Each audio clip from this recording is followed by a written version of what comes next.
You could win an all-expenses-paid trip to Paris, France, just for playing a card game. Altered is hosting their first World Championship in Paris later this year, and if you qualify, they'll ship you out anywhere around the world. So let's check it out.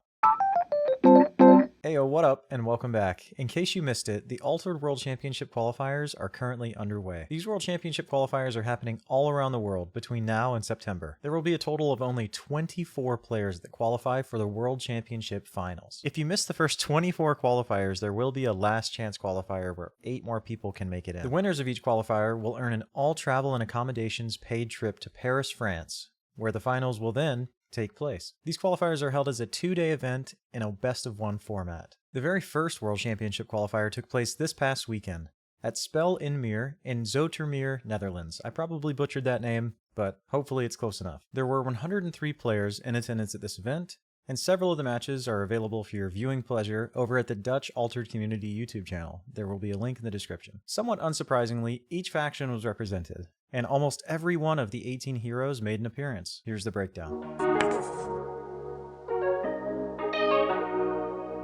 The most played factions were Bravos at 29, Ysmir at 25, Ortis at 20, Lyra at 13, Muna at 12, and Axiom at 4.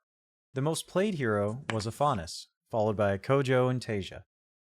Then a 3-way tie for the next most played heroes with Sigismar, Golrang, and Basira.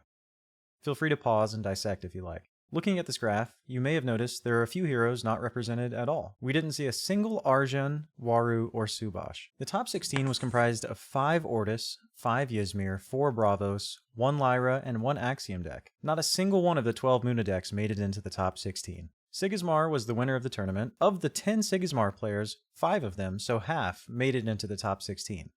An incredible conversion rate. There was also only 1 Trace player that showed up, and they made it into the top 16. Well done, Insane94. Shout out. I wanted to take some time to showcase the winner's deck, talk about their uniques, and what makes Sigismar so good. So here's the player's deck list. Feel free to pause and dissect it if you like. There's also a link to this deck list in the description. To my knowledge, there's no overwhelming synergy in this deck. There's just a lot of really powerful and efficient cards. The only card above 3 mana in this deck was one of their uniques, which we'll talk about in just a moment. Let's talk about what makes their deck unique.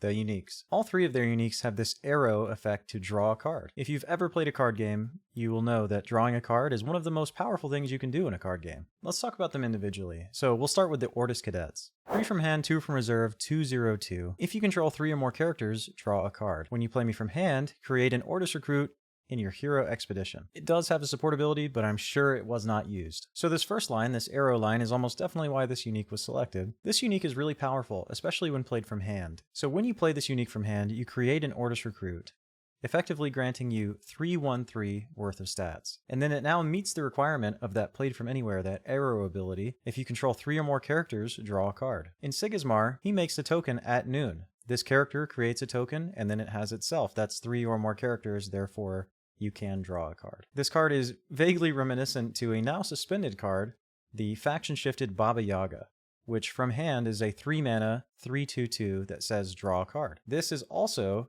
a 3 mana 3/1/3, the same amount of stats as Baba Yaga, that says draw a card. But this splits those stats into 2 separate bodies. This card is slightly worse when played from the reserve since it does not generate a body, but it does give you the opportunity to draw a card if you've played any other characters for only 2 mana. The next unique is this Ortis Spy. 3 from hand, 3 from reserve, 2/2/1. With an unconditional, played from anywhere, draw a card. You are sacrificing a bit of the stats here for this bottom line of text, which says, when I leave the expedition zone, if you have less than 8 mana orbs, sabotage. This may be very obvious, but drawing a card from both hand and reserve is a really powerful effect. And then assuming you draw this within the first 5 or 6 turns of the game, you also get to sabotage on both sides, from the hand and reserve. So you're both drawing a card and removing your opponent's resources. This is a big swing in card advantage. And their last unique here, Katagiran Alchemist, 4 from hand, 2 from reserve, 1/1/0. This also has the arrow ability of draw a card. And when you play me from hand, if you control a token, up to 2 target characters each gain 2 boosts. Incredibly powerful effect on this Alchemist, because Sigismar makes a token every turn for no cost. So you can boost this character and the token that Sigismar's created, effectively generating 5/5/4 worth of stats for 4 mana and drawing a card. Now looking at the deck list, you might have noticed only a single card was above 3 mana. It's just this single Katagiran Alchemist that's above 3 mana. Each card in your deck having a low mana cost is so critical in Altered, because sequencing is so important. You need to be able to react to what your opponent plays in each expedition and then make the most informed and best decision for your game plan. It's no surprise to me that every card in this deck was 3 mana or less besides this unique. So what makes Sigismar so good? Why did 5 of the 10 Sigismar decks that showed up walk out with a top 16 placement? Well, Sigismar is the only hero in Altered that can pressure an expedition for absolutely no investment. Every single round, Sigismar creates a body in an expedition that pressures to advance that lane. Sigismar and Ortis, or the blue faction, of course, also has access to some of the most efficient and powerful removal and card draw. Let's take a look at Gift of Self, for example. This is faction shifted out of Ysmir, but it says you can sacrifice a character to draw 2 cards. This is very powerful in Sigismar because Sigismar creates a free character every single turn. If your opponent commits resources to trying to beat your token, you can just spend 2 mana to draw 2 cards. 19 cards in this player's deck interact with their opponent in some way, whether it's sabotage, exhausting a card in their reserve, or removal. Very cheap and efficient interaction, I'm sure, was key to winning many of this player's games.